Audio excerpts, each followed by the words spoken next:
Hello friend, welcome back to our channel nursing notes by P L Yadav में आप लोगों का एक बार फिर स्वागत है। और आज हम चर्चा करेंगे नंदा डायग्नोसिस के बारे में। Nanda diagnosis, what is NANDA diagnosis, NANDA diagnosis क्या है और साथ ही साथ नंदा अप्रूव्ड नर्सिंग डायग्नोसिस क्या क्या है, इसके ऊपर हम लोग चर्चा करेंगे।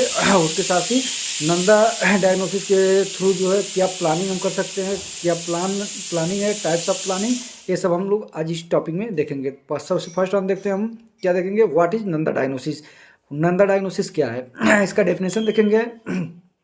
Nursing diagnosis is a clinical judgement about individual, family और कम्युनिटी रिस्पॉन्स टू एक्चुअल और potential health problem life process. Nursing diagnosis provide a basis for selection of nursing intervention achieve outcome for which the nurse in accountable. यानी nursing diagnosis जो है एक clinical judgement एक तरह से किसी भी एक इंडिविजुअल का या किसी एक फैमिली का या फिर किसी एक कम्युनिटी का रिस्पॉन्स टू एक्चुअल और पोटेंशियल। इसमें रिस्पॉन्स क्या मिलता है, एक्चुअल और पोटेंशियल तरीके से पेशेंट को और क्लाइंट को उसके प्रॉब्लम्स को संबंधित और उसका लाइफ प्रोसेसिंग के साथ चल रहा है। Nursing diagnosis provide basis for selection of nursing intervention.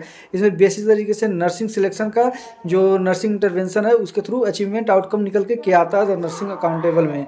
तो ये जो होता है नंदा डायग्नोसिस होता है। और नंदा डायग्नोसिस जो है 1990 में आया था। और full form of Nanda diagnosis क्या है, फुल फॉर्म नंदा डायग्नोसिस होता है north American nursing diagnosis association. और नंदा का फुल फॉर्म होता है north American nursing diagnosis of nursing diagnosis association.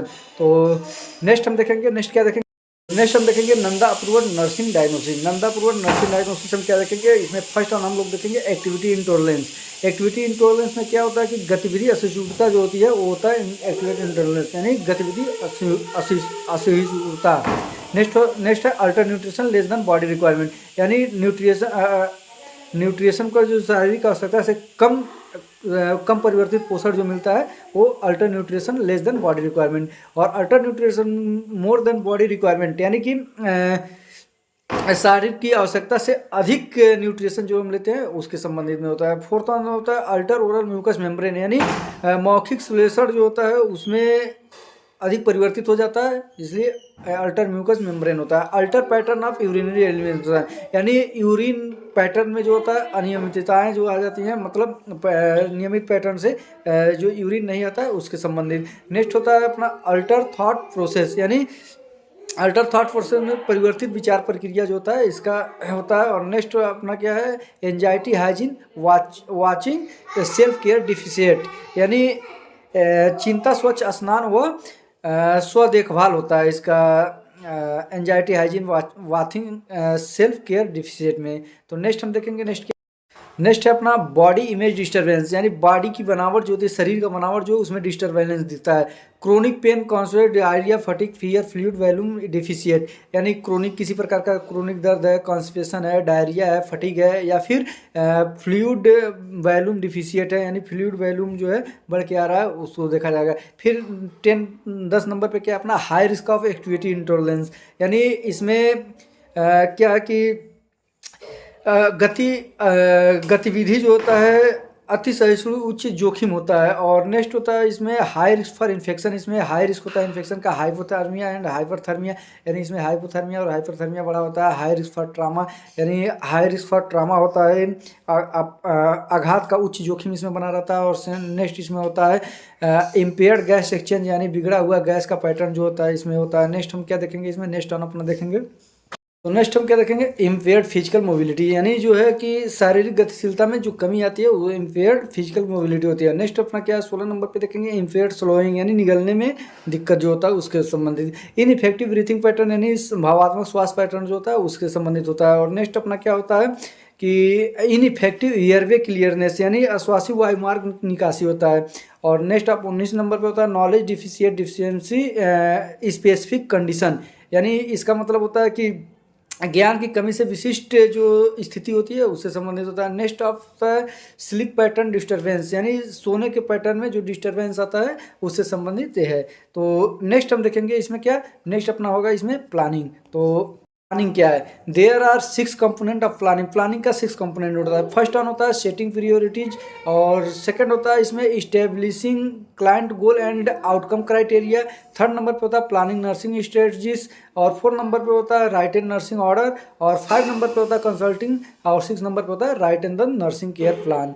यानी इसमें सेटिंग प्रायोरिटी दी जाती है, उसके बाद स्टेब्लिशिंग क्लैटिंग गोल, उसमें गोल और उसका आउटकम क्राइटेरिया क्या निकल के आ रहा है उससे संबंधित प्लानिंग होता है। फिर नेक्स्ट होता है इसमें प्लानिंग स्ट्रेटजी, प्लान का स्ट्रेटजी क्या है, कहाँ तक हम प्लान कर सकते हैं। नेक्स्ट होता है right and nursing order, right and में लिखना होता है नर्सिंग ऑर्डर को। और 5 नंबर होता है कंसल्टिंग, यानी पेशेंट के अटेंडेंस या पेशेंट से जो है कंसल्ट लेना होता है। 6 नंबर पर होता है right and the nursing care plan, उसके बाद से जो है नर्सिंग केयर प्लान लिखा जाता है।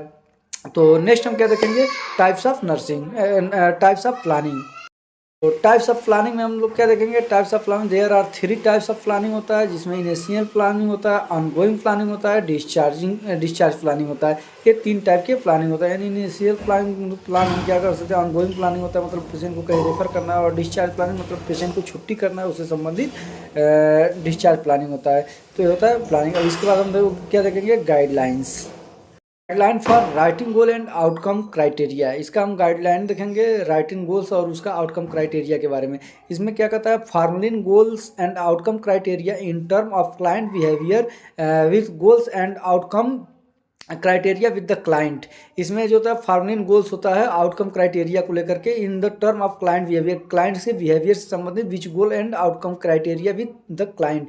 इसमें उसके बिहेवियर के बीच उसका गोल्स और outcome criteria with the client के बिहेवियर के थ्रू जो होता है उसका क्राइटेरिया क्या निकल के आता है और उसका गोल के संबंधित आउटकम क्या निकल के आता है, ये चीज़ इसमें होता है। नेक्स्ट होता है इसमें make sure the goal statement is appropriate for the nursing diagnosis. इसमें श्योर होना पड़ता है गोल स्टेटमेंट को लेकर के कि appropriate for the nursing diagnosis क्या निकल के आता है।